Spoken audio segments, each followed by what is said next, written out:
Hello, hello, hello. Welcome in right here, Fantasy Life, with you for the next couple of hours, breaking down everything you need to know. Thursday night football, week 2 coming up, and we are going to be so ready for this. We've got updated rankings at fantasylife.com. We've got our projections, and we've got guys that you'll have to start in place of Brock Purdy, George Kittle. I don't know what's going on with Dallas Goedert, Adam, but it's a Thursday. How you doing? How's it going? Yeah, it's going well. And on Thursday, a lot of times you can't make determinations on these injuries, so you Yeah. need to be a little patient. A lot of people are asking start sit questions. And again, there are some scenarios where we don't know if these players are going to go yet. So as long as it's not involving tonight's game with Commanders and Packers, you have a few days. We don't have a Friday game this week, so some patience is needed. But yeah, you want to get ahead and at least have a potential replacement on the waiver wire. You know what I'm going to have to do in guillotine leagues? You know who's my quarterback in guillotine leagues? Brock Purdy. I am choosing between there's actually two good options, and I hope so anyone listening here that's listening to us right now is not in my guillotine league, but I have to pick between CJ Stroud is on the waiver wire and Danny Dimes. But Danny Dimes going up against the Denver Broncos. Yeah. CJ Stroud didn't look good though, but CJ Stroud's going up against who are they playing this week? Aren't they playing Tampa? Tampa, yeah. So that's what I have to deal with this morning. I have to figure that out.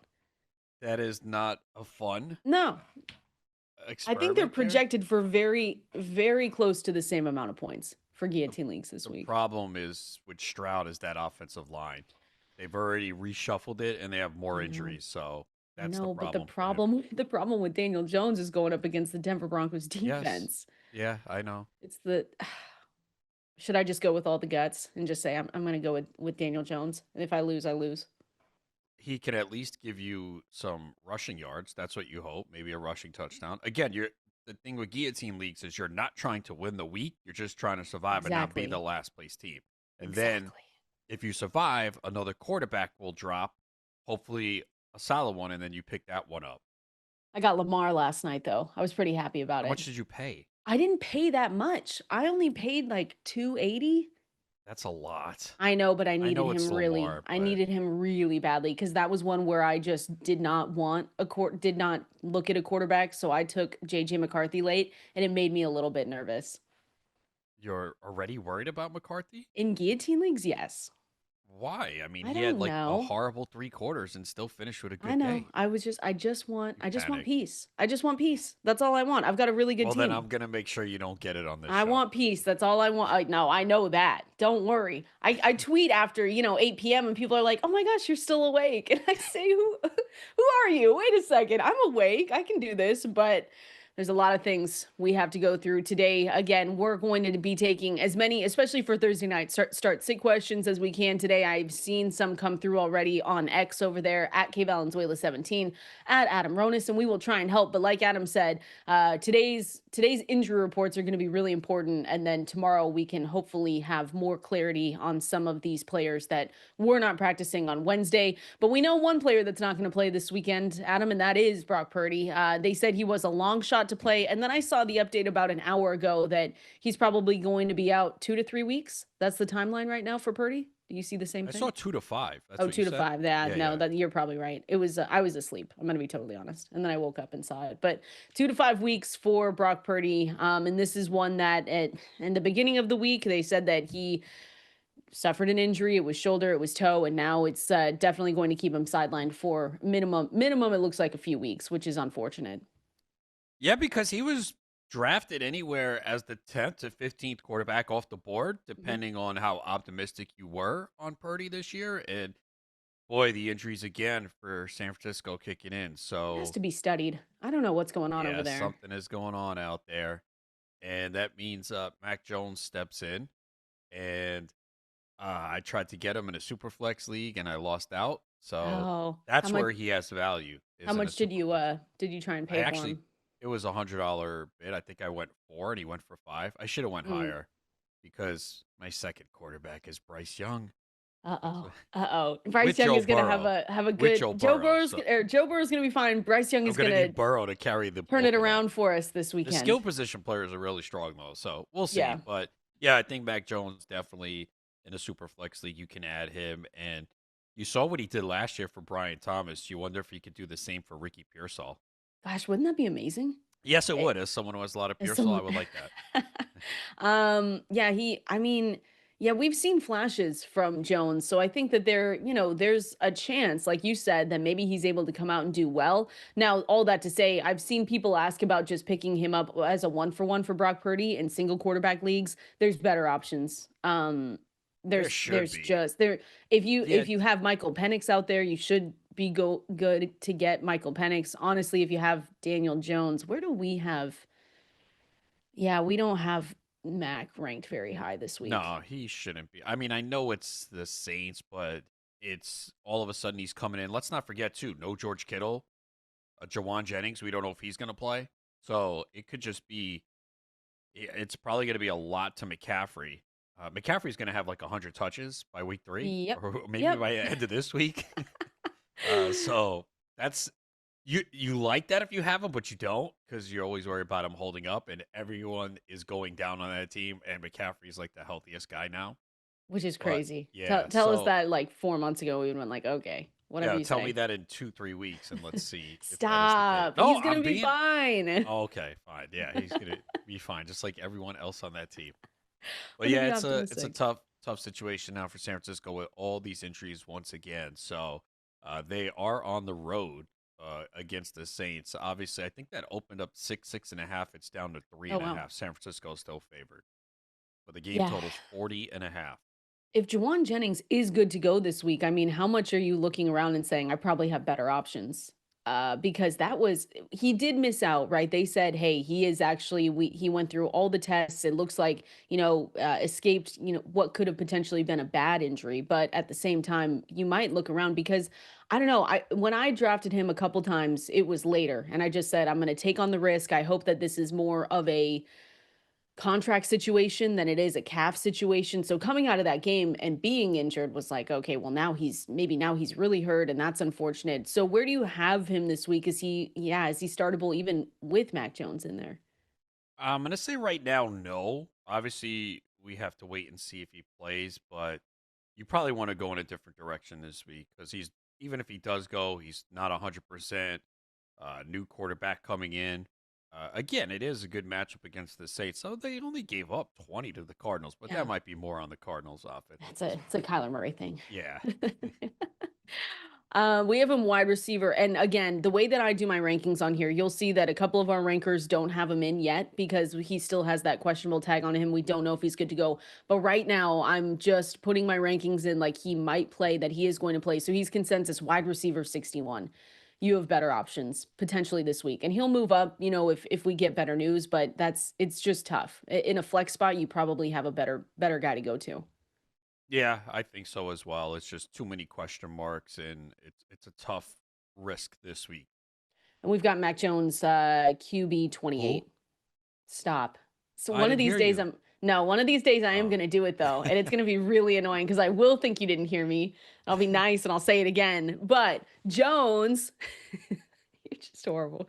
QB 28. So again, you're going to have hopefully better options on the waiver wire, but if you don't, we do have him ahead of guys like Cam Ward, Sam Darnold this week going up against the Pittsburgh Steelers. We're going to talk about that one in a little bit. So Bryce Young just one spot ahead. Oh my gosh. I need him to do better.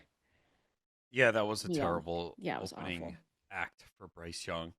He looked like his rookie year. It can't continue, right? No, it can't I mean, continue. he's got Can't get Arizona's worse. a pretty good defense, so it's another tough spot this week on the Great. road too. Love it. Love it. I mentioned it at the top of the show, but Dallas Goddard, it sounds like reports are saying that he suffered a knee sprain and his week 2 availability against the Chiefs is, quote, up in the air. You had a funny tweet about him, I think, yesterday. Was that you? Well, no, I was saying that because I've said it all the time that there's always injuries that come out of nowhere on Wednesday. Like no one, Yeah. and they played on Friday. We heard nothing. I saw nothing during the game. I could have missed it. I didn't see anything during the game.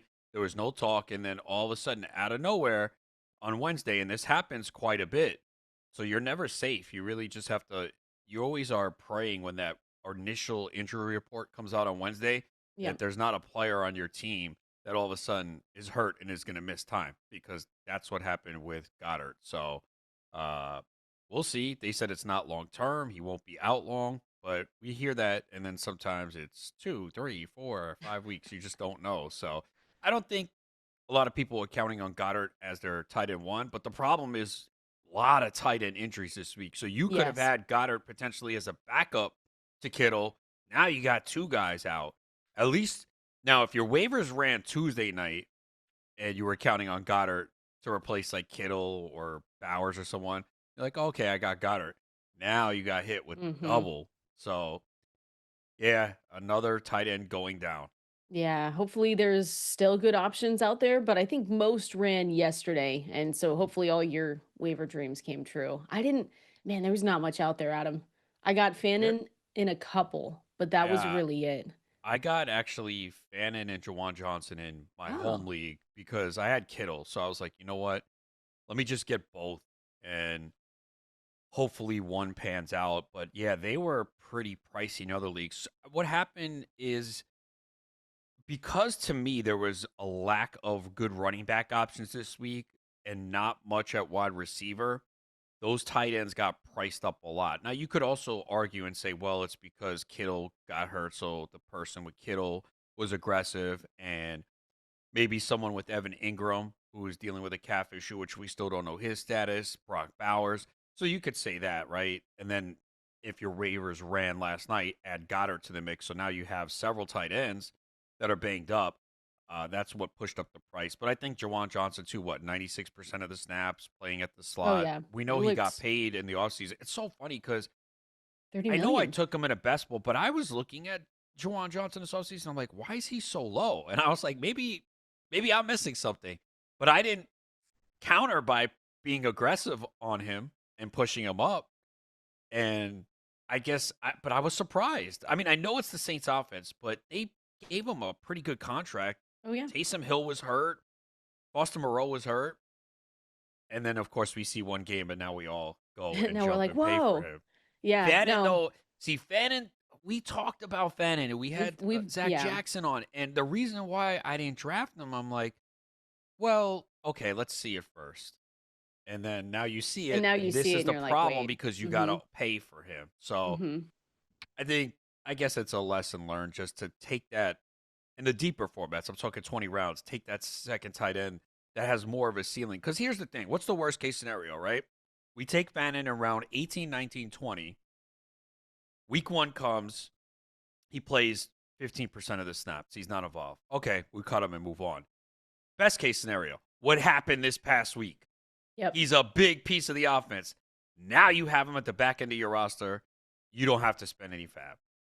Yeah. And We're always it's learning here. we're always learning. That's why, that's why we do this. It's one of those things too. I think especially with Juwan Johnson, he got paid $30 million, Yes. and then I don't know if maybe it was now people knew about Taysom Hill. They Yeah. knew about I Taysom Hill I being think it's out. the I Saints think it was the offense. quarterback. I was just gonna say, I think it Yeah. was more of how bad, we expected this Saints offense to be, and that still holds true. But when you're getting an elite 96% route participation rate in week one, you're going to hold value no matter what. No matter how bad that offense is, you will hold value. He finished second on the team, 27% target share, and then he had the number one tight end utilization score in week one. Just how we drew it up, Adam. Just how we knew it was going to happen with Juwan Johnson. So he does, I mean, he upgrades, right? Borderline tight end one status. In a lot of my drafts, maybe I was looking, I should have taken him because my late round tight end that I was taking a lot was Chika.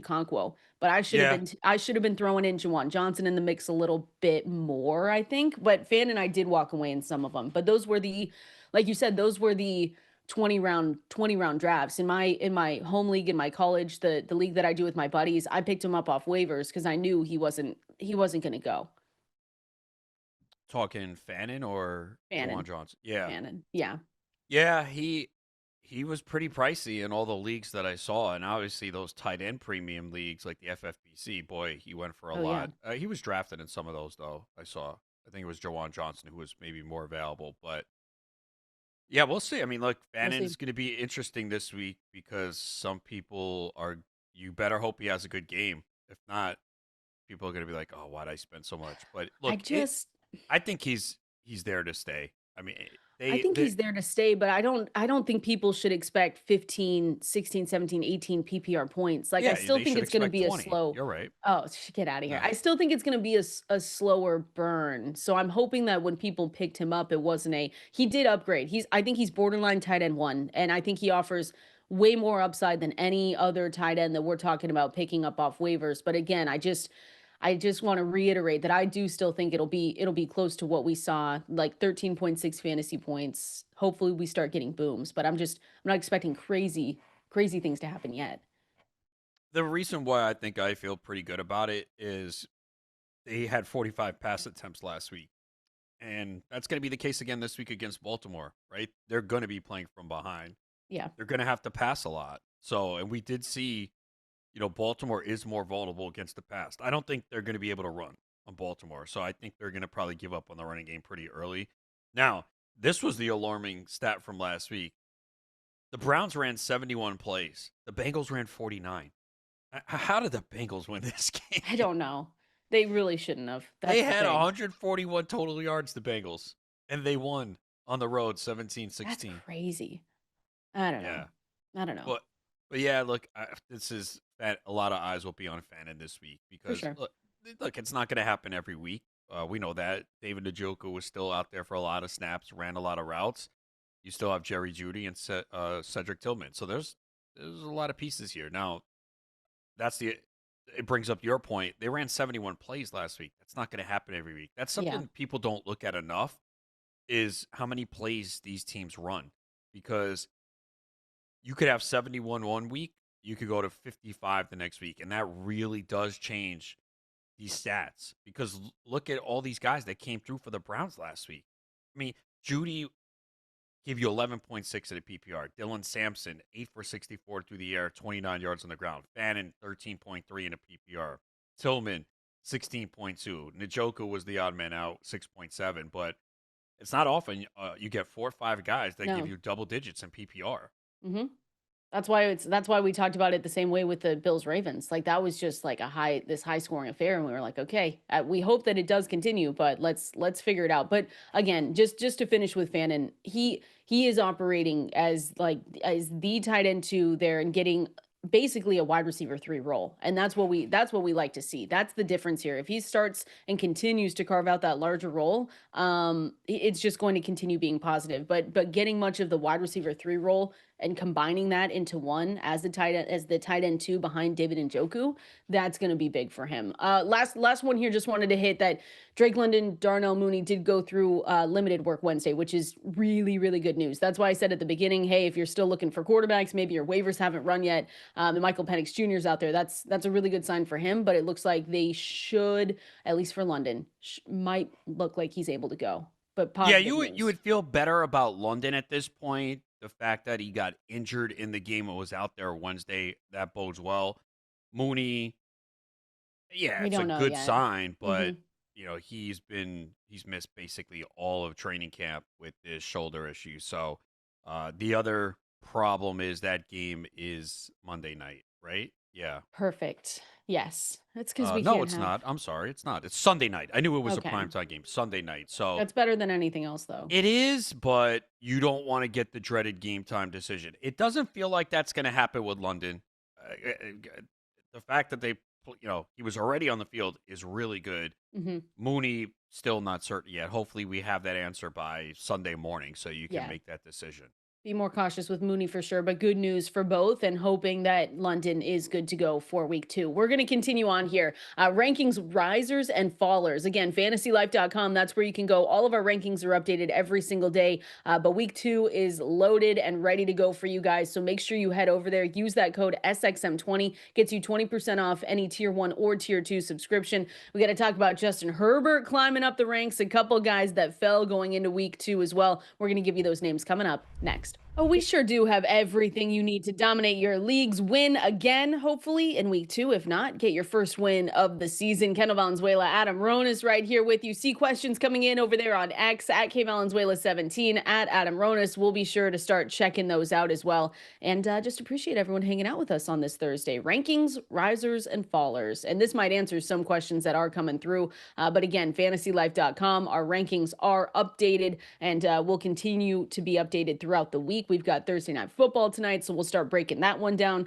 I will just say, Adam, that the biggest riser, at least when we're talking quarterbacks that I saw, and it's actually across the board consensus, is Justin Herbert.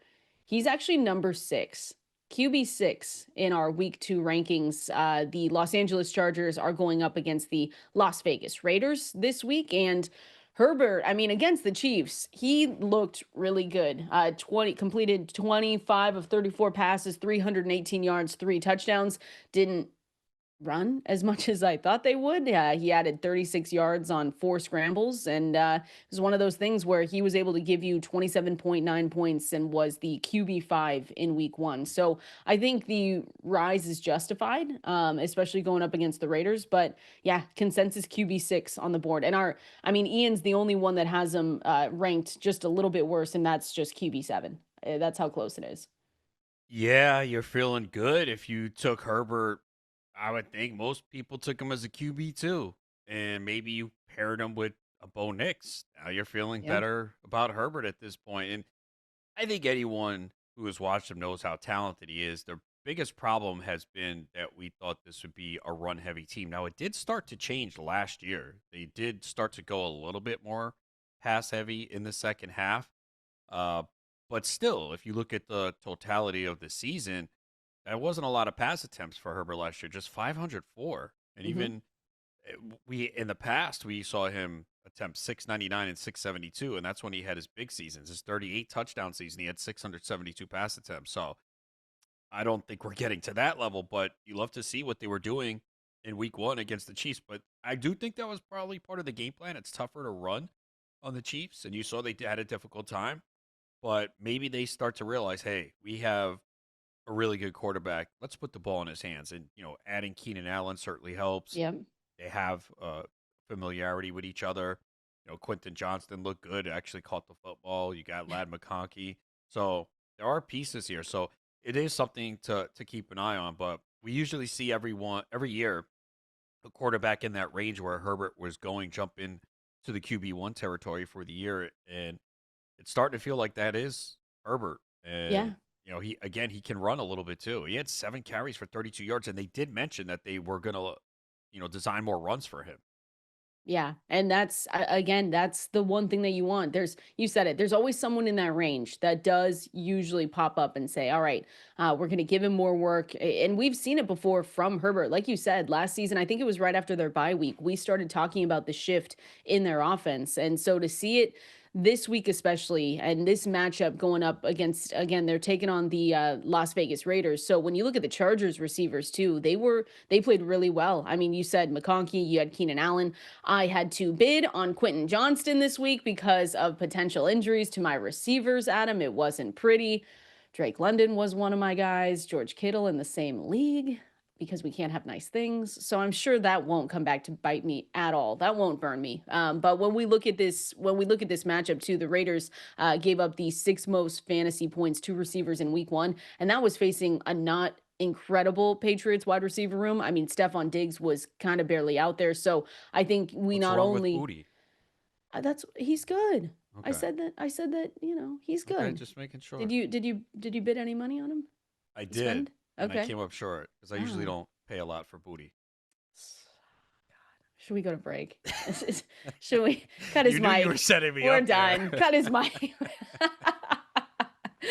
But upgrade Herbert, upgrade the receivers in this one, and yeah, our QB6 on the week. I will say we mentioned Kyler Murray earlier. Kyler Murray did get a little bit of an upgrade for week 2 as well. So he is right now looking like our consensus QB8 on the board for FantasyLife.com. Oh, I'm the only one that doesn't have him at 8. I have him at 9. Uh-oh. Hmm. Yeah, I'm gonna look, keep it that way. it still wasn't great week 1. He did run 7 carries, 38 yards, so you like to see that. Just 163 passing yards, 5.6 yards per pass attempt. He did have the 2 touchdowns, and Marvin Harrison did look good. So Yeah. you hope it's I think it's just the Panthers. yeah, I know. They've just been getting gashed by the run. They allowed the most Yeah. fantasy points to running backs last season by 4 points per game, and then they got gashed in week 1 against Jacksonville with Etienne having 143 yards, and I think they had about 173 total yards, the running backs rushing. So it does shape up to be a really good game for James Conner and Murray too. Because Murray will take off and run. So you just want to see some more passing yards from Kyler Murray. Yeah, absolutely. Definitely did get upgraded though. So I think that's how he's remained the low end QB1, right? It was the 2 touchdowns, but it was adding the 38 yards.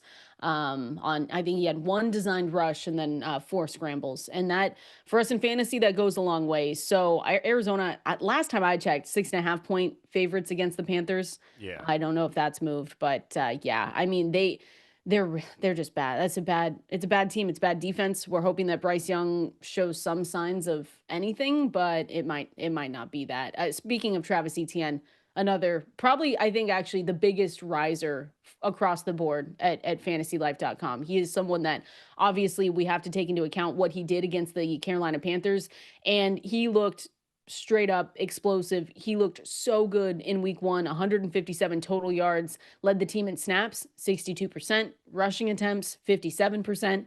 He had the routes, and he was the 2 minute back. They get rid of, or I should say, they trade Tank Bigsby. So that kind of clears a runway for Travis Etienne to just continue what he's doing. You also have Bayshal Tootin. I think if you're a Tootin manager, you're hanging on and just saying, okay, now there's more of a clear path for him to get work. I don't know. I don't know if I'm buying all this. It's Liam Cohen, Bayshal Tutin's going to be the next going to be the next Bucky Irving. I don't Are you buying that? Because I've been seeing that a lot everywhere.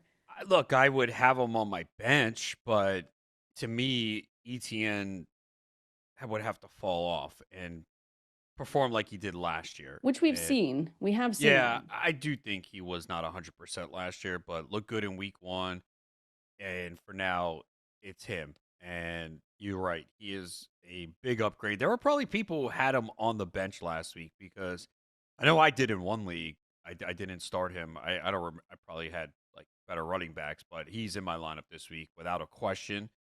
Because again, we weren't sure exactly. Look, we talked about it a lot in the preseason. I thought ETN was the guy, but I wasn't Mhm. 100% sure because you heard all this talk about how they were going to play multiple backs. And then you see week 1 happens and it was mostly ETN. So you kind of wanted to see it to make sure. We saw it. Bixby it traded to Philly. So it's mostly ETN for right now. So you can start him.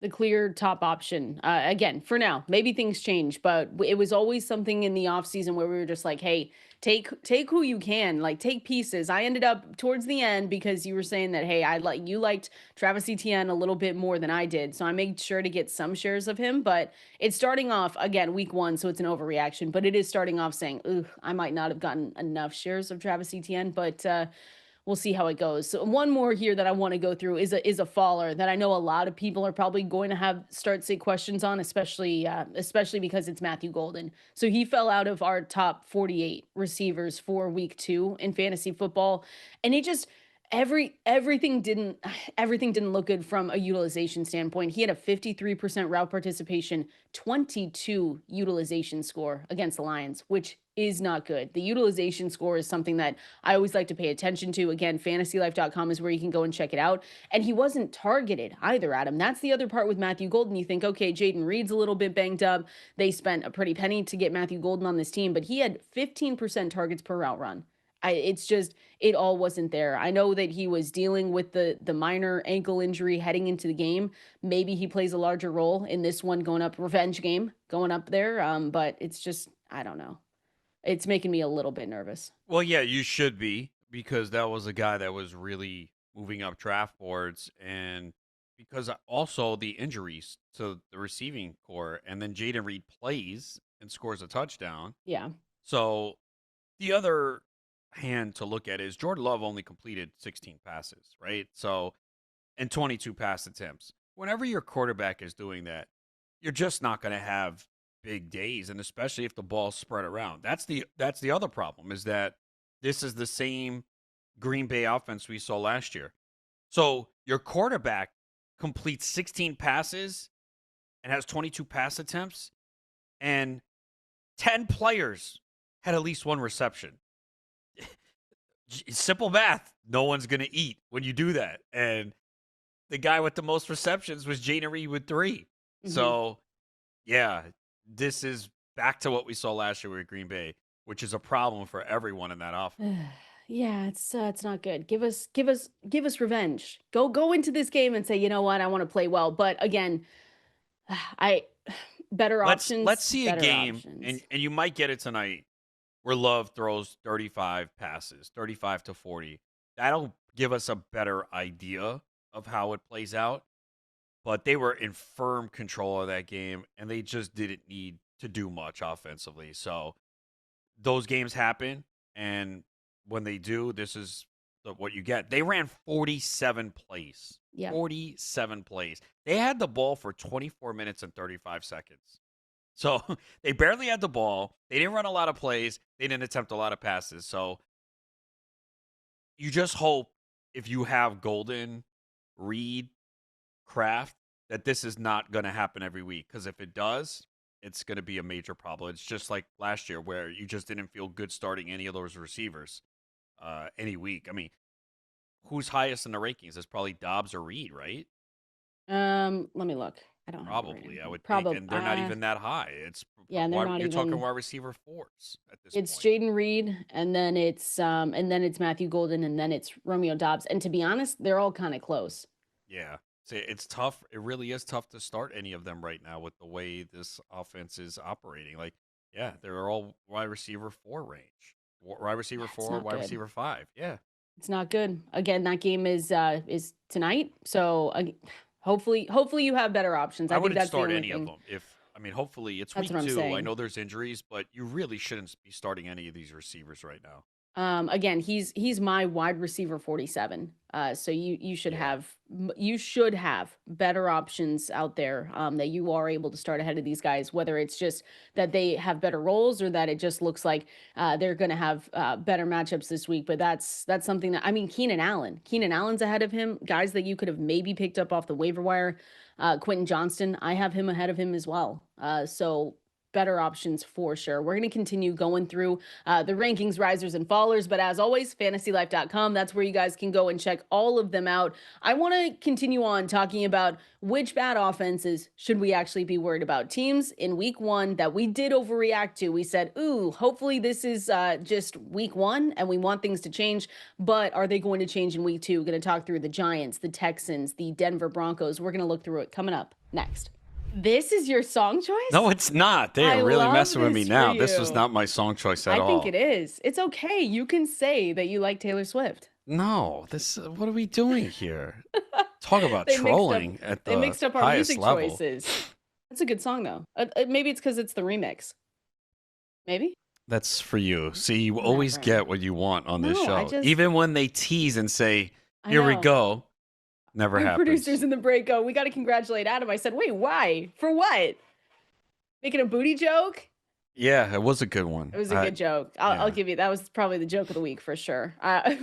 Appreciate everyone hanging out with us here. Kendall, Valenzuela, Adam, Ronis with you, going through some offenses that just were not good in week 1. How much should we overreact to it? How much should we actually be worried heading into week 2? At Valenzuela17, at Adam Ronis over there on X as well. We see some start-sit questions coming in. I know that some of them are more pressing than others. I got one from Wyatt saying Zach Ertz or Jauan Johnson for week 2. I think I would go Jauan there. What about you? Zach Ertz is just always around, though. I know, and he gets these red zone looks too. He had the touchdown last week. Packers defense is pretty good. I think I would go Jauan Johnson. Yeah, I would too. But I think it's close though. I think Ertz could put up a solid game too. We've got him projected for just a little bit better weekly projection, 6.7 fantasy points for Jauan Johnson, 6.59 for Zach Ertz there. And again, we've got that Fantasy Life Start Sit tool is amazing. FantasyLife.com to go and check it out, powered by Xfinity. But if you can't get through on the phone lines, you're busy at work, you can't send us a message, just head over there, put in your scoring system, sync your league, by the way. That's my favorite thing that I can do. I sync my leagues, I have them all in front of me. And so you can go to your league scoring system and it'll immediately pull who the best start sit decisions are based on your leagues. So it's a really great tool to go and use. I know we've talked about this one before, but the Cincinnati Bengals 24th in EPA per play.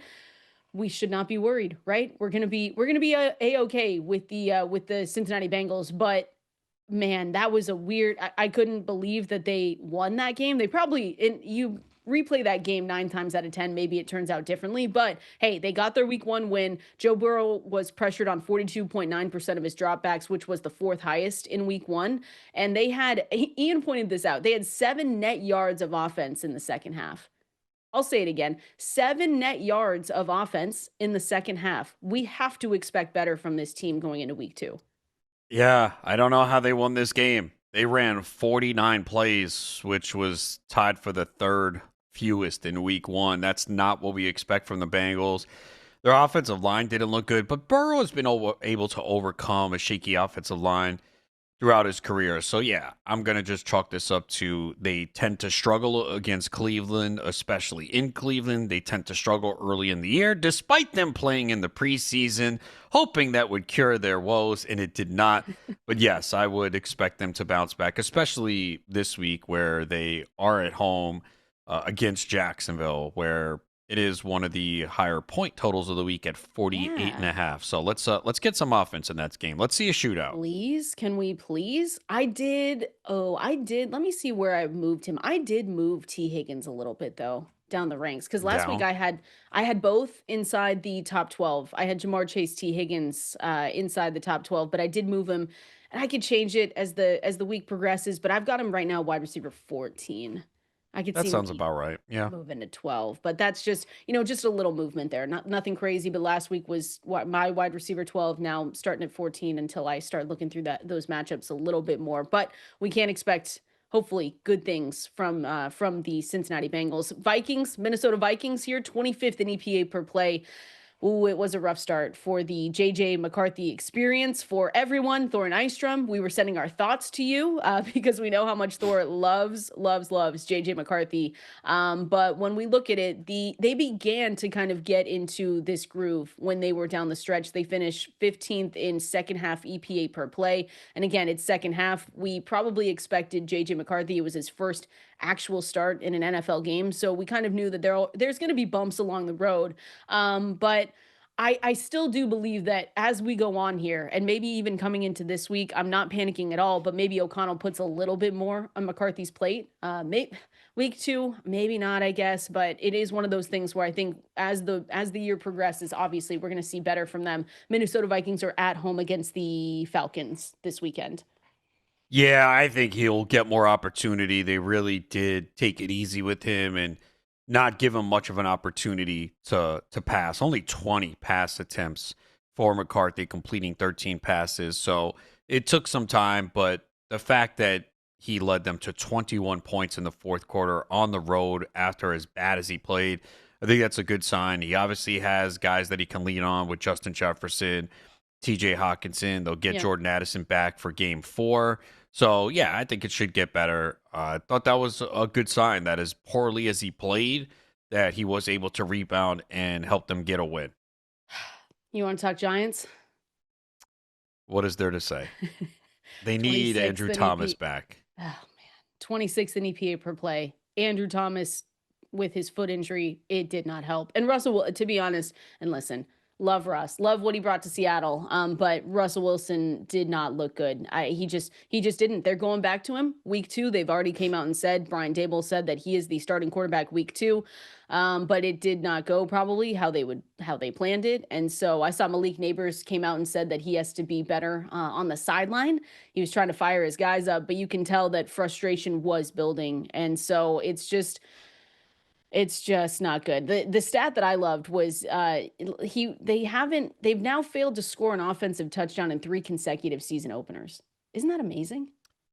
There really is. Let's hope that offensive ineptitude continues this week in Dallas. Just give me a big Malik Nabers game, and then Oh, that's that'd be it. nice.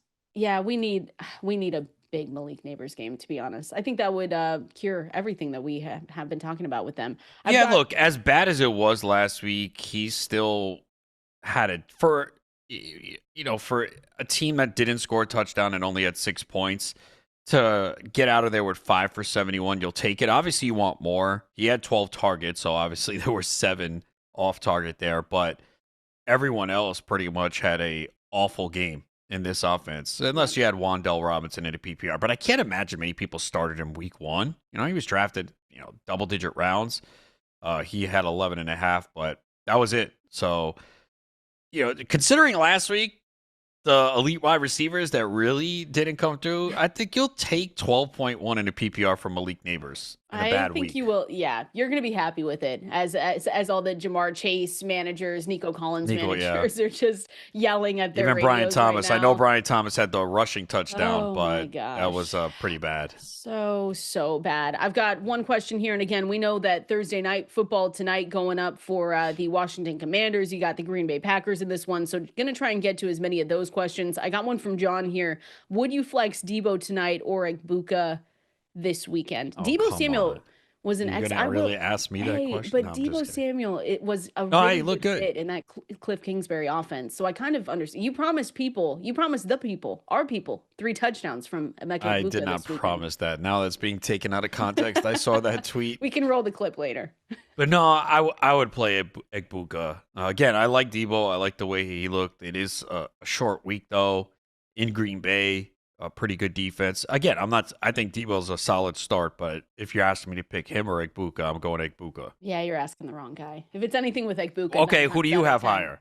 Egbuka. Okay, so then. But I will say it's close. Like No, it Deebo is. did show good stuff last week in that offense, and the way that he was used. Like I can understand people having questions about him because he had a 34% target share and then the 1 rushing attempt as well. It was good. But No, yes, it was really good. I'm Emeka just glad Egbuka. I gave him in a little best ball. I told you, like we talked about a lot in the preseason. I was surprised at how low he was ranked. So Yeah. that opened it up where I said, okay, I'm more interested in taking him now because I just thought hype going to Washington, Jaden Daniels as a quarterback, that he would go higher. Let's continue on through bad offenses that we saw in week 1. Will they turn things around going into week 2? And I want to talk more survivor picks coming up next. You are listening to Fantasy Life right here on this Thursday, getting you ready for Thursday night football, getting you ready for week 2 in the NFL and answering all those start-sit questions that you might have. Just going back to, the bad offenses, can they turn things around? We did the Giants, Texans, 27th in EPA per play. Wow, that offensive line. I don't know. I'm hoping because I was hopeful that CJ Stroud, we'd get him right in the middle, right in the middle of performances that we saw from his rookie season and comparing it to those performance that we saw last season. I thought it would be right in the middle, but Nico Collins managers did not have a good day, and you were just really disappointed with it. Christian Kirk was out with that hamstring. I haven't seen an update on him. Have you?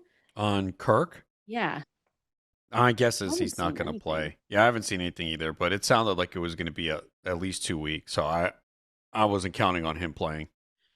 Not But good that though. offensive line is a major problem right So now. bad. They're going up. They're at home going up against Tampa Bay this weekend. Yeah. So, and they're not going to be able to run on Tampa.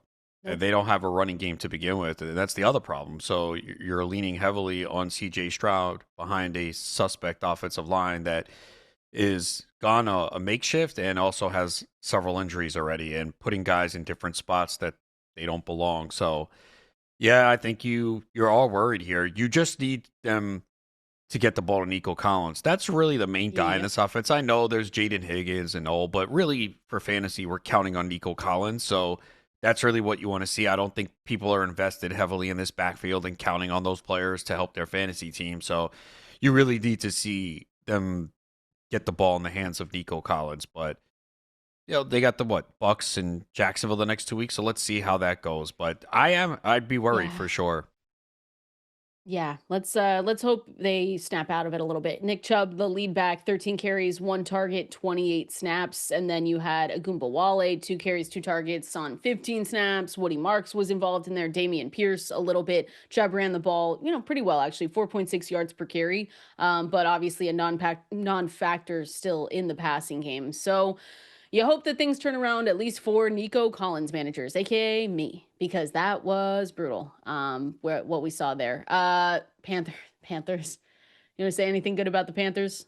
29th in EPA per play. Rough, I don't think even begins to describe it. But their running backs also only averaged 3.6 yards per carry against the Jacksonville Jaguars defense. That's not necessarily like incredible, right? So just overall, all around, not a good outing for them.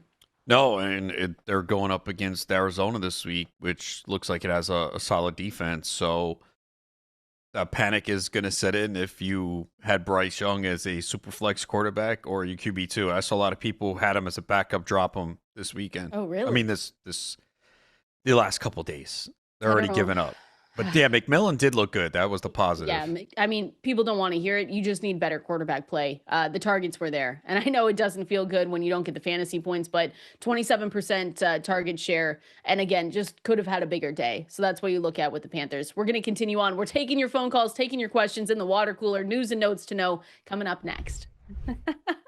It is about that time, guys. We're going to go through all the latest news across the NFL. Make sure you're ready for everything coming your way in week 2. We're going to let you get ready. Make sure you're ready to win those fantasy matchups. Make sure you go to fantasylife.com though. That's where you want to go sign up for the newsletter, 100% free in your inbox 7 days a week. We always have the water cooler there, and that's where we put all the latest news and updates. Also fantasylife.com. That's also where you want to go for start sit tools. We've got the utilization report. The utilization suite of tools is such a game changer. Our projections for week 1 and everything in between, Adam, rankings, everything you need. I see a lot of questions coming through. We're definitely going to answer them as well at Valenzuela 17 at Adam Ronis over there on X.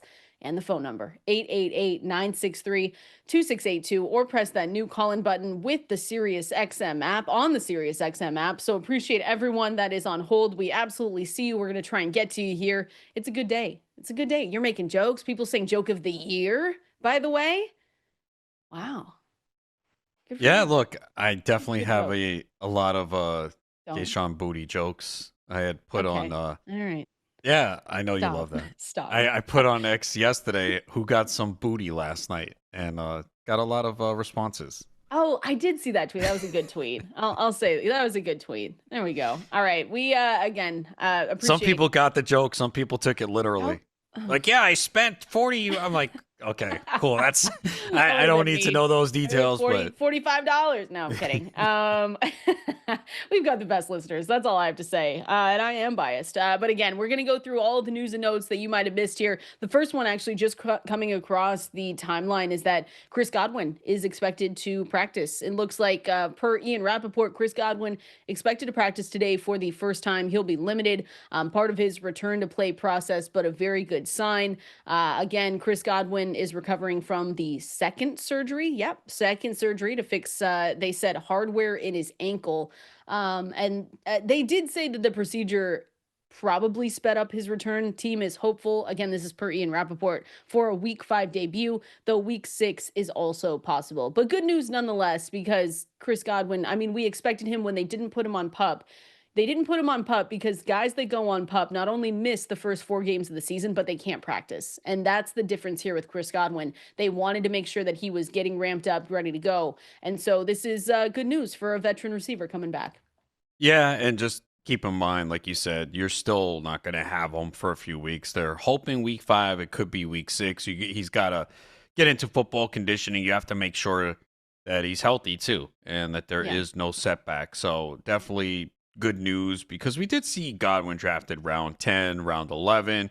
We know how good he was last year before going down with the injury.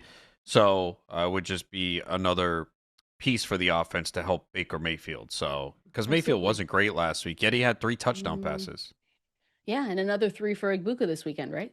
Let's hope so. Let's Per pile them you. up now before Godwin comes back. But Per you. even when Godwin Yeah. comes back, I still think he's going to be Igbuka is going to be out there as long I as agree. he continues to play well. And they do run a lot of 3 wide sets, but and again, I want to see Godwin on the field first. I'm rooting for him. I love Chris Godwin. I had him a lot last year, and that was a painful injury to have on your fantasy team. Well, So especially at the pace that he was. I mean, he was on yeah, pace to just crush for your fantasy teams. He really yeah, he was. he was on pace for a career year, and he was probably going to have it. Yeah, it was disappointing, but like you said, I do expect Boutte to still be in the mix when he comes back, especially if he's, I mean, scoring 23.6 fantasy points in his debut. Thank you, Emeka Egbuka. 2 touchdown receptions as well, and he finished with a 21% target share, 73 utilization score. And now you upgrade him low end wide receiver 2 territory, and that's where he's going to go. So I like it, and it's good news for Chris Godwin. So we'll keep an eye on that. Hopefully, a week 5, week 6 return is in the book for him. What am I trying to say? Is in the stars? Is in the alignment? I hope he takes Trying to his make a time. joke. I Stop. hope he Get out of takes his here. time. Get out of here. No, I see. I see a question here. I know we've got Thursday night football, so got a few start sits, and I want to start taking them as we go through some of the news. Do you guys? This is from Joey. Do you all like Tucker Kraft tonight? I do. I'm starting him. yeah, I think Yeah. you're starting him. I have him in a league or two. He'll be in my lineup. Again, we don't like that they spread the ball around, but I think this will Nope. be a more competitive game and should open up some more pass attempts. And Kraft did get the touchdown last week too, so yeah, I would start him. I mean, I wish that they didn't spread the ball around so much. I hope we don't see 10 different players get a target tonight. That would be brutal. He's actually high in my rankings this week. Actually, he's my tight end 6. Well, it's I the like tight him a end lot. position, I so know, but still, I like him a lot. And I am okay, so definitely you're starting him. guaranteeing 2 touchdowns for No, Kraft, is what I heard. anyways. No, Cool. that's all you do. You're telling people 3 touchdowns. Should we make a parlay this weekend of just three plus Yeah, touchdowns three for a people? bunch of guys with 3 touchdowns. Yeah, we'll definitely Yeah, it cash that. happens. It happens all the time. Obviously, we should do that. But thanks for sending that message in, Joey. Definitely, I do like Tucker Kraft tonight. I think if you have him, you're going to start him. And like Adam said, hopefully they don't continue spreading the ball around like they've done. I'm going to go through just a few guys that were limited in practice on Wednesday. Again, it's more important to see what they do today and on Friday. So, just take it, file it away. But James Cook was limited with a hamstring injury in Wednesday's practice. I haven't seen them go out yet. But he was on the field for 48 of Buffalo's 85 offensive snaps on Sunday night. So just something to look for there. Again, way more important to see what they do tonight and tomorrow. Xavier Worthy won't practice. That was Wednesday. Wasn't out there practicing. So that's another one that I just wanted to shout out. Evan Engram was limited as well.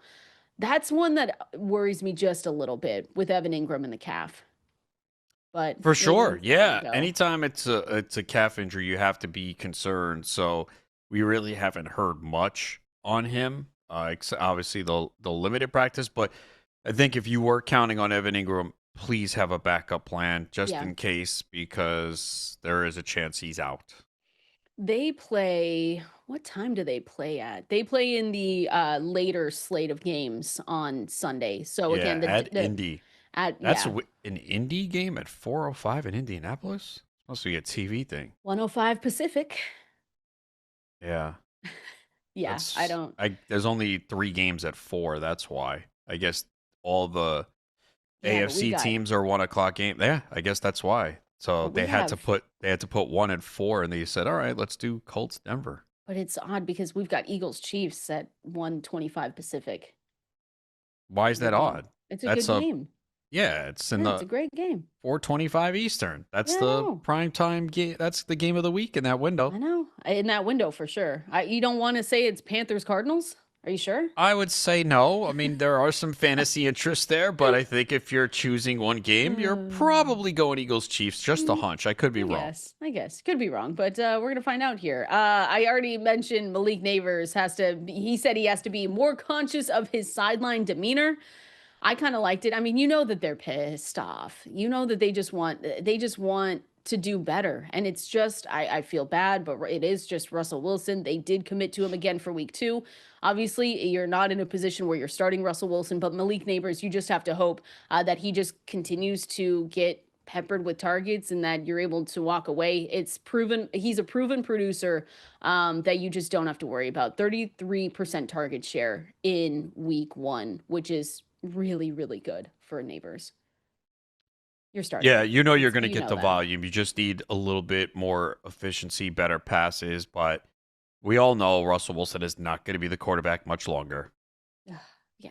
What are we setting that? What are we setting that line at? Week 4? Could it be Again, after it's this it's game? it's really the offensive line. I think if the offensive line was better, we would have already seen him. But Oh, again, really? because yeah, Dable left the window open last week by not naming Wilson the starter immediately after the game.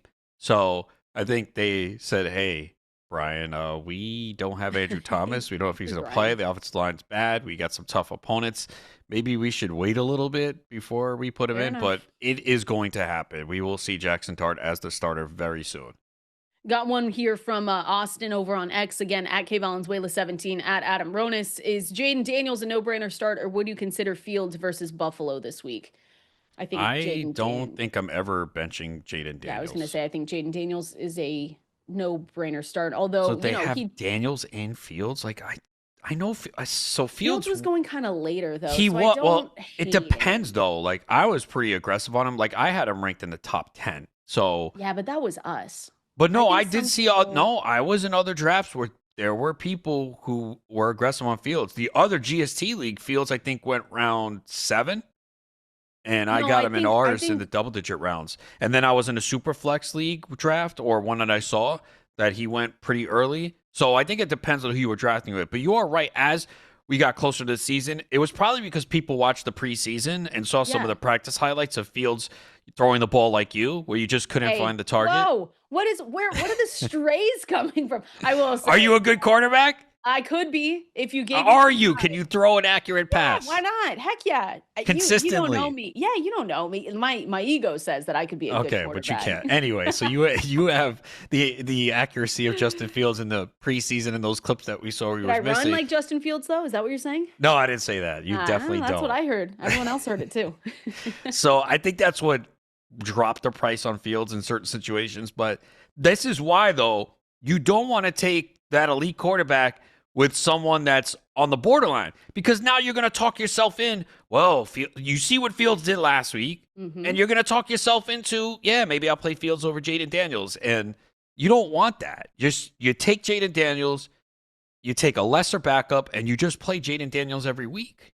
I don't think you overthink it though this week, Austin. I get it, but we do have Jaden Daniels across the board. He is the better ranked My quarterback for this guess is game. that people are worried about the Thursday game already because I it is. think so. And I am a little bit because it's the so early in the year. We saw teams look so bad in week 1, and it's essentially the preseason. And now a few days later, you're asking him to play. But I can't bench Jaden Daniels because we know what he can do with his legs. he popped And up on the injury report too, right? He has I no know, but injury yeah, designation, so we shouldn't yeah. worry about that either. I mean, he rushed for 68 yards last week.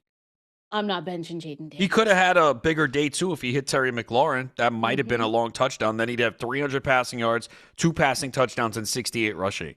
And again, they were in control of the game where they didn't really need to open it up. Yep.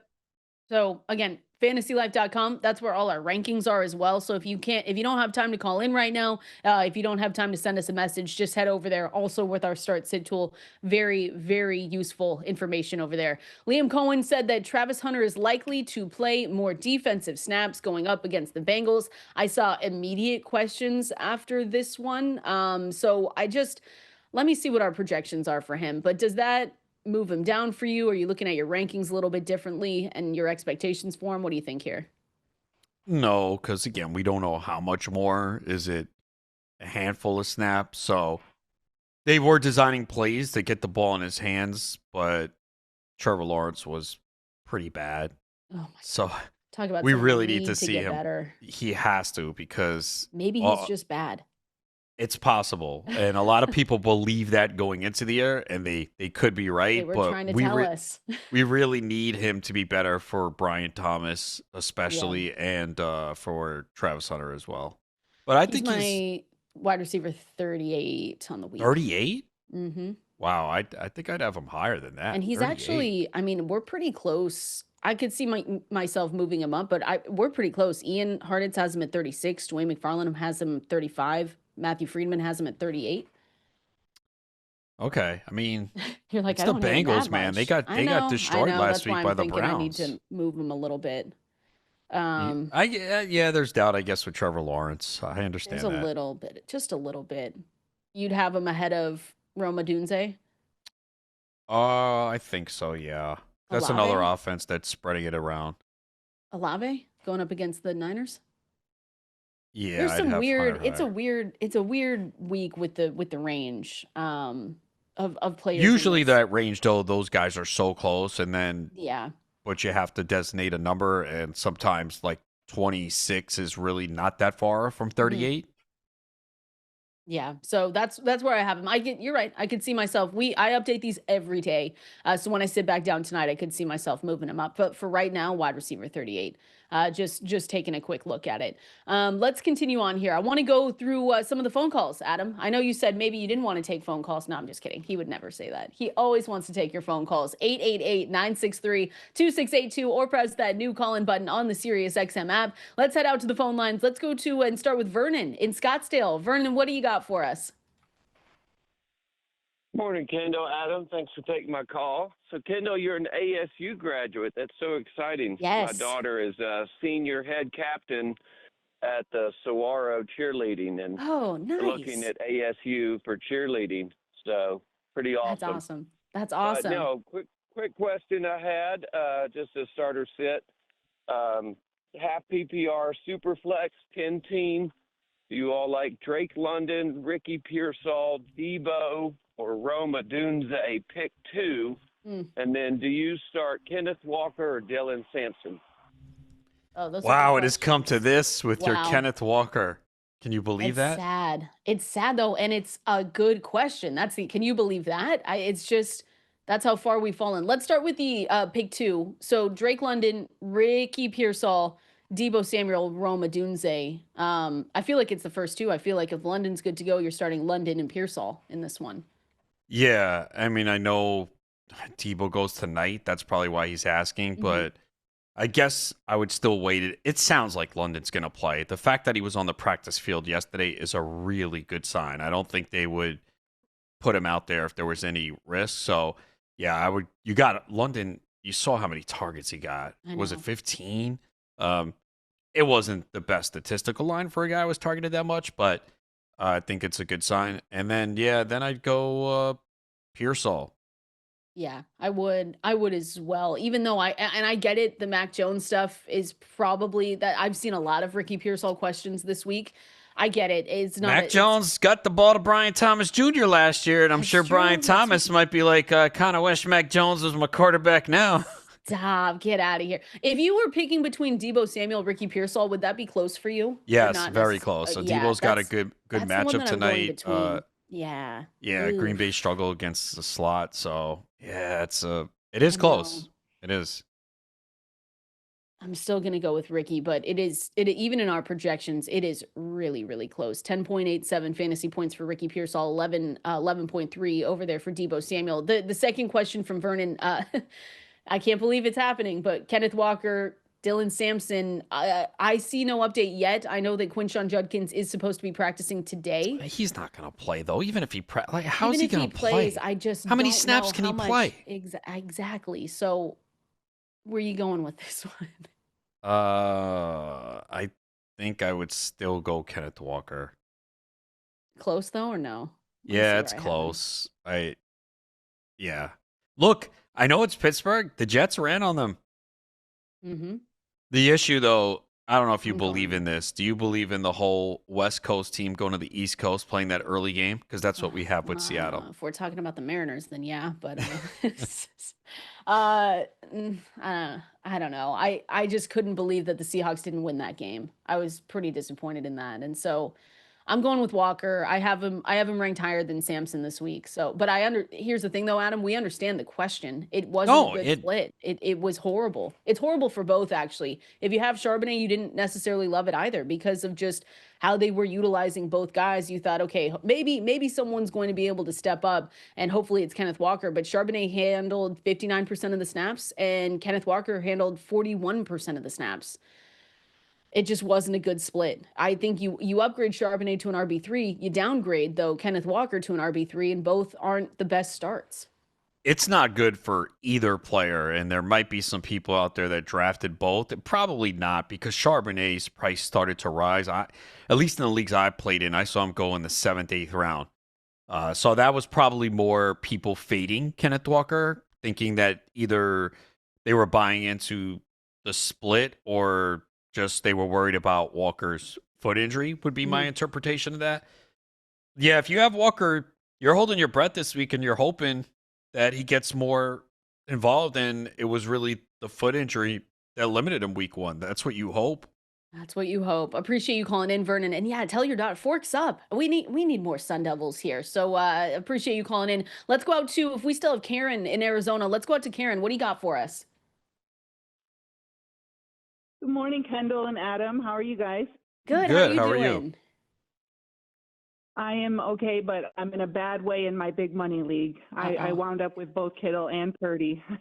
Yeah. So I'm scrambling. I thought I was just going to have a 1 week or replacement, but I don't know. These are the guys that I have available. I could choose like Tua, Trevor Lawrence, Daniel Jones, Geno, and Aaron Rodgers. That's who's available on the waiver. So I picked up Jauan Johnson. Good. For Kittle. Now I just need I need a QB. Yeah, that's brutal to have, and that's a lot of people, Adam. It's just like Brock Purdy. We've been there, and George Kittle. You know how much at least for me, I have a lot of George Kittle, so it's brutal. So the quarterbacks available: Tua, Trevor Lawrence, Jones, Geno, and Aaron Rodgers.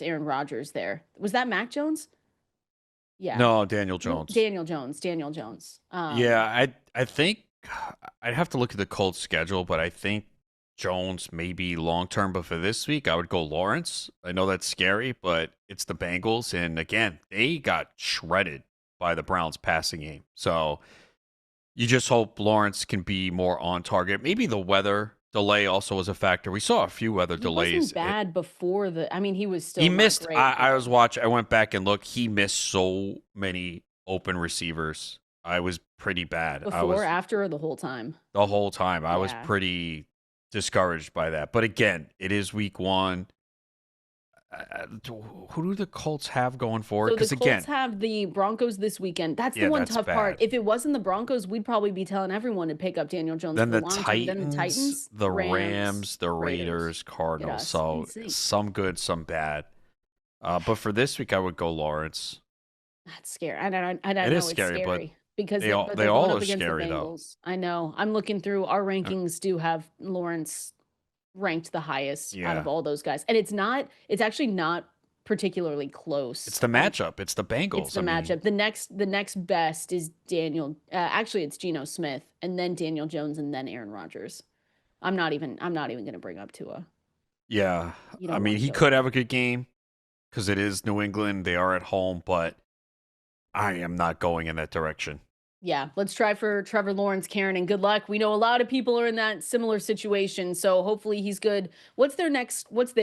Because if she said it's Brock Purdy, so she's probably going It to could have be him 2 for to a couple 5. weeks. Yeah. 2 to 5 weeks. That's the thing. Jaguars schedule. So they have the Bengals, and then they have the Texans, and then they're on the road against the 49ers. Oh, And boy, then yeah, the the- Chiefs. Oof. And then the Seahawks. Yeah, so should we just go Daniel Jones then? Oh. Are we changing our mind? Yeah, maybe. Look, the one thing with Daniel Jones this week is you hope that he can run a little bit. And they are home too, right? Yeah. They So, are. all right, go Daniel Jones. Once we saw Texans, 49ers, Chiefs, it is kind of brutal. Yeah, it's brutal. Karen, keep us updated on how that goes. Appreciate everyone calling in. We're going to keep taking phone calls throughout the remainder of the show. Continue going through news and notes that you need to know as well heading into week 2. Want to see if we're going to bet on these guys to have good weeks, or if their matchups are just that bad, then we might want to fade them. We're going to go through names like DeAndre Swift. We're going to talk a little bit more about Hunter Henry, James Conner. We're doing that all coming up next. We're helping you get ready to win in week 2. We are so happy to be here with you guys on this Thursday. I got a question coming in from our last call from Vernon. Shout out to everyone calling in today, but the question's coming from Brian, and I think this is good, Adam. It's a question of, if you have Pearsall and Deebo ranked close, wouldn't you start Deebo tonight in case London can't go on Sunday? And I think it's more of the questions of, if you have Drake London and you're nervous about it, we've got better news yesterday that he was able to go out there and practice. We're still waiting. They should be getting out there pretty quickly today, where we see another quick injury update before this Thursday night game. But if it's close to you in some cases, when we're talking about injuries, guys that are going later in the week, and we have Deebo Samuel, who did look good in his week 1 performance in that Cliff Kingsbury offense, splitting the difference and making a safe call, I understand the question. But I'm going to wait and still say that it's Drake London, because if we get positive news today, it's more than likely that he's going to play. But it's still a good question.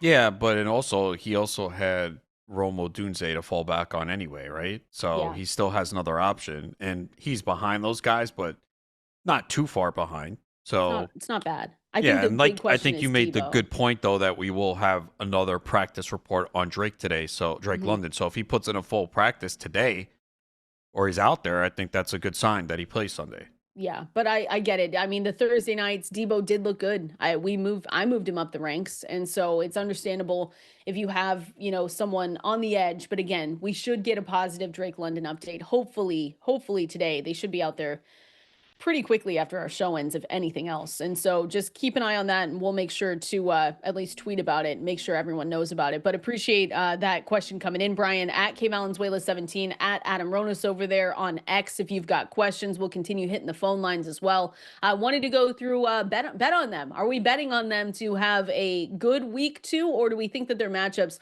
are a little bit just not in their favor? I do want to start with Baker Mayfield going at Houston. I know we've talked on the Houston side of things. Baker Mayfield, Adam says that Emeka Egbuka is getting 3 touchdowns this weekend. Wouldn't it be fun if he did that for us, though? That'd be amazing. That would be, yeah. Should put some money on that. Baker Mayfield, though, he gave us 22.58 fantasy points week 1. I don't think it was like the best performance that we've seen, obviously, from him. It was something where you're like, okay, this was fine. Completion percentage, he was actually in the bottom 10 at the position in completion percentage, 53.1%. Yards per attempt were at 5.2. So again, he's facing the Texans, which really a lot of people have said, hey, this is one of the best defenses in the league. So not to say, if you have Baker Mayfield, because of where you drafted him, you're probably going to start him, because we know that you waited on getting your second quarterback, but was just a little bit of a downgrade in the rankings this week. Yeah, I think it's a tougher matchup, and he wasn't he was okay in week 1. He was fine. Yeah. But I think we knew that going into the year that there would be some potential regression for him. Yeah, definitely. He's my QB 12 on the week. Yeah, I'd say 12 to 14 areas where he belongs this week. I feel like that's right. Yeah, definitely. DeAndre Swift. I've actually seen a couple messages come across with DeAndre Swift going up against the Detroit Lions in this one. Is it the Lions? Do I have that right? Yeah. Yes, Ben Johnson revenge game. Or is it the Lions revenge game? I'm not sure. Maybe both. We're going to be talking about that in a second here. But so against Minnesota, right, he had 9.5 fantasy points for that Monday night game. And I don't know if he was disappointing in that one. But, this is another one where the Lions have given up rushing touchdowns. I mean, we saw it with Josh Jacobs in week 1. But what are your expectations for him in this matchup? Yeah, I was disappointed in him. Detroit was very good against the run last year. We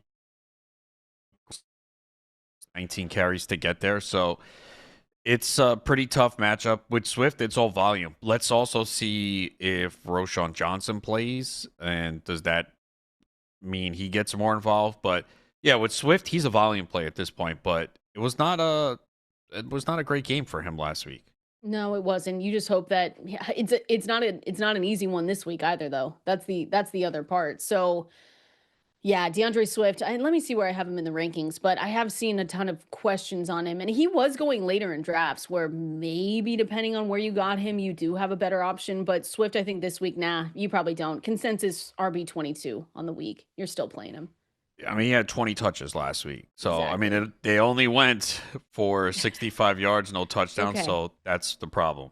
It'll get better. Hey, Kyle Monungai, by the way, hold on to him, right? It feels like Yeah, I think yeah. so. Even though he wasn't heavily involved, I think he only had one reception, and Ben Johnson leading up to the game was saying some positive things about him. But yeah, in deeper formats, I would hold him for sure.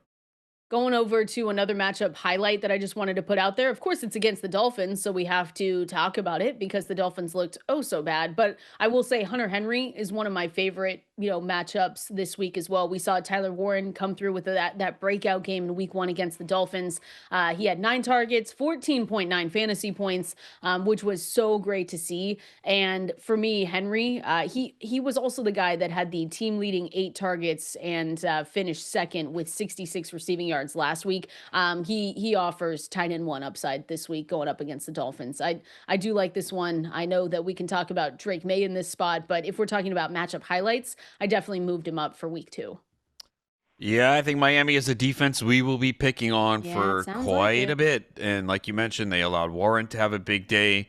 So we need to see the Patriots offense bounce back here and Drake May to be better. But this is a good spot for them against this Miami defense. Yeah, we do need a little bit more, like just a little bit more. I think it was always going to take time with this offense and Stephon Diggs too. I think that's the big thing here is, we know he's coming off his injury, so maybe they were limiting early in the season his reps and what he was going to look like. But yeah, I just want a little bit more out of Drake May and company. Yeah, he had a lot of pass attempts, but it just wasn't a crisp game No, for him. no. Boom bust, wide receiver 5 for Boutte. I like Boutte for sure. Get out of here. I just had to bring it up one more time. The thing is, though, I like that you didn't even answer the question. yeah, it doesn't need to be answered. People will just get Get out of their here. get their laughs. Anyway. He seems like he has a rapport with Drake Mhm. May. I mean, again, I'm not to the point like, yeah, you definitely start him at this point. I do think I would have picked him up if I needed a receiver, although he went for quite a bit of money in some leagues. Uh, but that was certainly encouraging seeing that first game where he had Yeah, 8 targets, definitely. 6 for 103, and going back to last year towards the end of the season. I know it was the final week of the season, but he had 7 catches for 117 yards and a touchdown. And then in week 16, he had 5 for 95 and a touchdown on 7 targets. So he does have a little bit of a rapport with Drake May. Definitely. And he led in route participation. 83% is what he had for week 1 and targets. So the numbers aren't great. And again, I'm still thinking that Diggs is recovering from his Yeah, that's a ACL. And factor. and I think eventually, hopefully, because I do have shares of Kyle Williams, he's not playing much so far. Yeah, I I know. think I'm holding on though. it depends on how deep the league is. There might be some leagues where you can't, but we've said this with these rookie wide receivers, it can take some time. And Definitely. he might be one of those players where it might not happen for several weeks. I dropped Torrey Horton over the last couple of days because I needed Fannin in those leagues that I had Kittle, and I still do believe Torrey Horton could play a role. They need a wide receiver too, and it obviously feels like it's not going to be Cup, but hopefully that doesn't come back to bite me there. Going, No, I'm Seattle just has one receiver. It's JSN. That's it. well. That's He's what going to have a they're going to act like. 83% target share for No the season. kidding. Jeez, that is crazy. Got a question here from Swan, and this ties back into us talking about some of the injury reports that we got yesterday. The question is, with James Cook possible hamstring, should I start Eckler tonight? Keep Cook in the flex is the question. Only other option for me is Gainwell, 11 team full PPR. I would say wait, right? Let's see what the That's a really tough one. Let's see what the injury report says yes. today. Because a He's lot of still times, limited though. yeah, and a lot of times those injury reports, like on Wednesday, where it's minor, they just report it. It's not a big deal, and oftentimes players rest on Wednesday. So it doesn't sound like it's anything, but like if he didn't practice today or we hear something negative then, but that's tough. Like It is. you must be really thin at running back then. That Gainwell is the next best option. Like how many running back? What do you have? 4 running backs then? That's what it sounds like, right? Yeah, well, he probably has one other good running back, right? Right, but that means a And this total isn't of the flex. 4. Like Yeah. if you're saying my only other option is, so that means you have Cook, Eckler, Which is Gainwell, and kind one of other running back. Which is kind of interesting. In an 11 team, you would expect more. Wait, running back options. 11? How do It you have says 11? Is it team full Roto? PPR? I don't know. I think. I'm not How can you have an 11-team league? Every one team has a bye every week. I don't know. I'm not asking him. Thanks someone's I'm right trolling here. you. I'm right here. No, but it's not. It is a good question though with James Cook though. No, yeah. For sure, because again, limited with the hamstring injury. That was yesterday's practice. So we just have to wait. To be honest, there's no word on the severity of the hamstring issue, and if it causes him to miss time, and you only have players going tonight, like potentially Swan does, even though Adam thinks I'm getting trolled, which I'm not. Well, I'm just saying how outta you here. have an Get 11-team outta league here. unless it's Roto, I like don't baseball. Do you want me to ask? I'll send you the tweet. No, it's fine. Watch Could out be a for it typo. tonight though. But if it is Cook, it could be a typo. But if it is Cook not practicing today, then yeah, we have to change our minds, and it might be Eckler tonight for some people. Woof. Brutal. Yeah, I don't know how you have I did play in a league years ago where they capped the roster positions. You can only have 4 running backs. I was like, this is the dumbest thing in the Did world. you only play in it for one year? No, I played in a couple years because I did win. It was non-PPR to begin with, which is the worst. And there, you can only have 2 quarterbacks, 4 running backs, like like you were capped at. I'm like, this Weird. is I don't so like that. awful. There's still some of those around. I've gotten those questions, and I think that's the worst. Allow people to do whatever they want with the roster. Don't Adam have stayed these. in the league though because he won. I mean, it was. You're like, yeah. It's something get your money. different. Yeah, I had I some know. shit. I remember I had one year, I had Jimmy Graham and Rob Gronkowski, both when they were having insane Really? seasons, and I could only start one. Oh, And obviously, brutal. you try to make a trade, but when people know you have to make a trade, they're not going to give you anything. They try to lowball you, hoping that you say, all right, well, it does no good to have both these guys. One guy on my bench, I'll make the trade. And that's what happens now. Like you heard the person earlier with Jaden Daniels, Justin Fields, they might think, all right, I'm going to trade one of these guys, but no one trades for quarterbacks. But Yeah, I would say understand. this. If you see someone in your league that has Brock Purdy and maybe a terrible backup and you do have 2 good quarterbacks, I would look to send an offer. It doesn't hurt. They might say no. And remember, when injuries strike, people are desperate. Like the first thing I would do when I see the George Kittle injury, and if I had 2 good tight ends, I immediately go to the roster grid. Okay, does the Kittle manager have a backup? He doesn't? Okay, I'm going to offer him a tight end. That's Yeah. what you have to do. You have to take advantage of people's desperation. Spoken like Adam Ronis. Frame it. Put it on a pillow. Same thing in dating. Take advantage of. No, I'm Get just out kidding. of here. No, we're not doing No, but that. it's true. I mean, it didn't We're sound unbreaking. it didn't sound proper, right? It sounds harsh, but this is Unbreaking. fantasy football. You It is. want to No, try and it upgrade is. your team. For sure. Revenge games. Let's go through some revenge game narratives. I want to see how well we think DK Metcalf's going to do over the weekend. You got Ben Johnson, you got Dan Campbell. We're breaking it down next. Mike's Hard Lemonade is partnering with Matthew Berry and Fantasy Life to give away weekly prizes all season long, including a trip to this year's big game. Prizes include Fantasy Life Plus subscriptions, gift cards to New Era, Homage, and Knockaround TVs, soundbars, and 2 tickets to the big game. And not only have Fantasy Life and Mike's Hard partnered for the sweepstakes, but we've also collaborated on a new 12-pack of exclusive flavors, including hard pink Pick 6, Hard Pineapple Rush, Hard Berry Blitz, and Hard Apple Tackle. Go to www.mikeshard.com/sweepstakes/fantasy life today. Enter the sweepstakes and go find the Mike's Hard Fantasy Life 12-pack at a store near you. 21 plus only, premium malt beverage, Mike's Hard Lemonade Co., Chicago, Illinois. No purchase necessary to enter the sweepstakes. See official rules at mikeshard.com/sweepstakes/fantasy life. Kendall, Valenzuela, Adam Ronis with you right here on Fantasy Life. It's my favorite theme song. I think they announced where they're shooting White Lotus. No, really? Yes, I think so. They still haven't started shooting yet? Damn, No, man. I So that don't means we got to think wait so. that It's long? a long time. I know. Dang it. I swear I saw that, but maybe it was.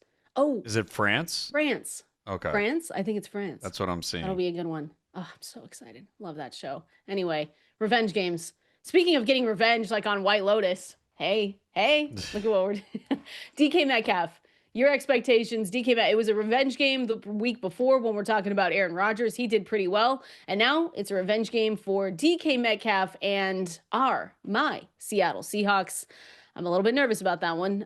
But you know, what can you do? I know Reek Woolen was going up and shadowing Ricky Pearsall in the opener. Ricky Pearsall had very little trouble going up against him. 108 yards, 6 targets. So I think Metcalf obviously is going to be started with confidence. He's going to have a little extra going into this game. But what are your expectations?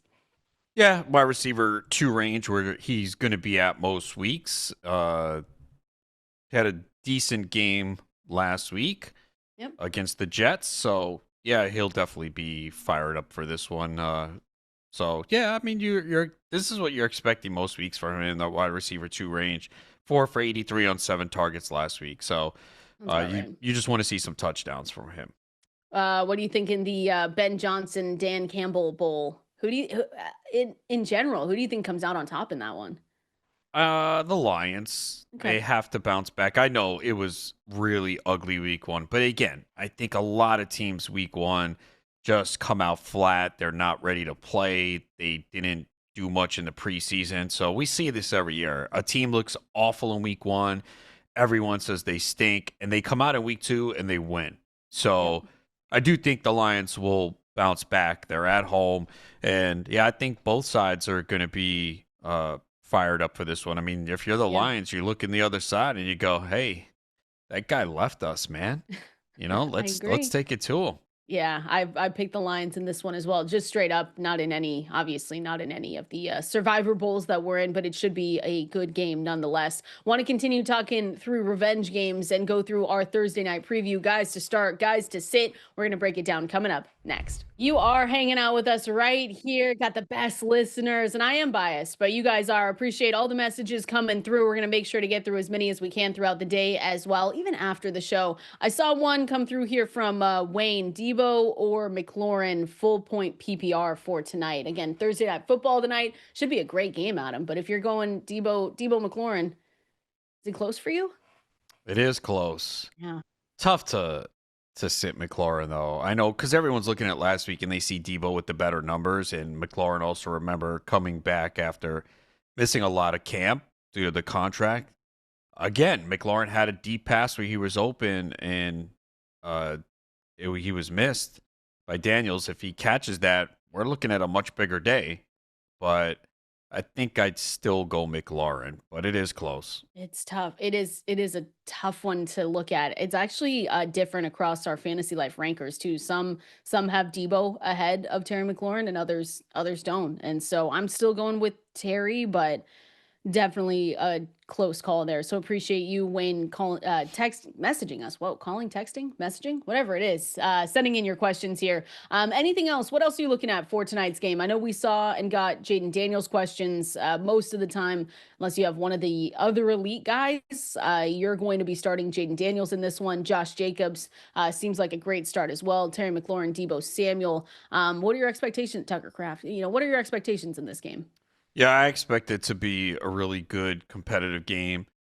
I think it's pretty clear who you're starting on the Commanders side. Mm-hmm. I guess the one guy that could be, depending on who you have, is Ja'Cory Krosky-Merritt, right? We saw him have 10 carries last week. He broke off that long run, but certainly played a bigger role than anticipated. So to me, he's like right around RB2, RB3 area. So it really depends on who else you have.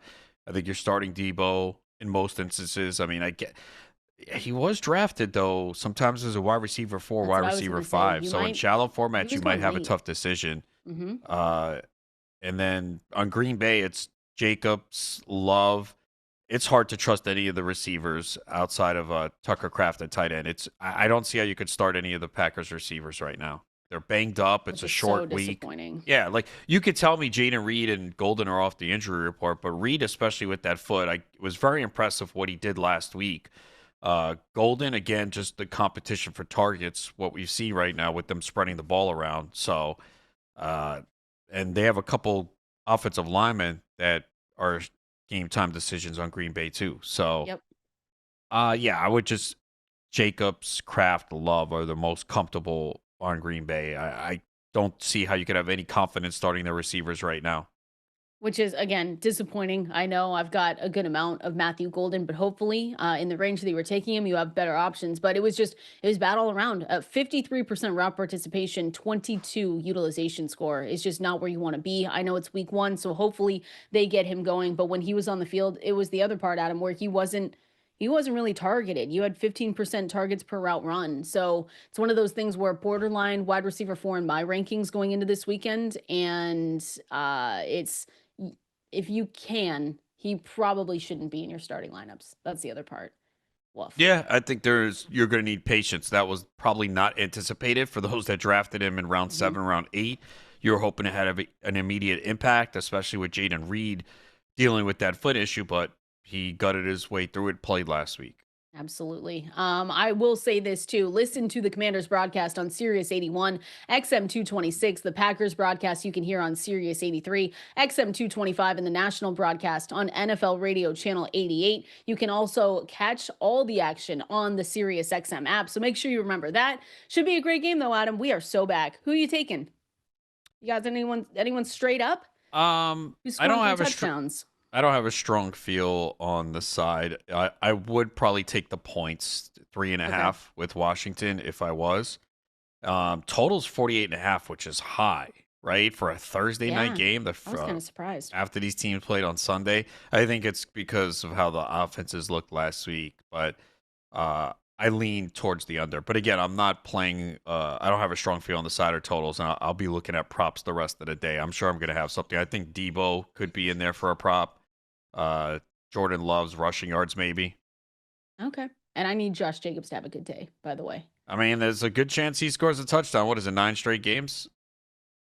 God, that would be amazing. Can we do another? Can you say 3 touchdowns for Josh Jacobs? Nah, I don't need that. Well, I need it. Hello? Your radio co-host needs it. Well, No? we'll do it on a That's fine. player that we both have. Great. Appreciate that. But everyone head to fantasylife.com. Go and check out all of our projections, our start sit tool. You guys have been amazing today. We'll be back same time tomorrow. Enjoy Thursday night football. See you then.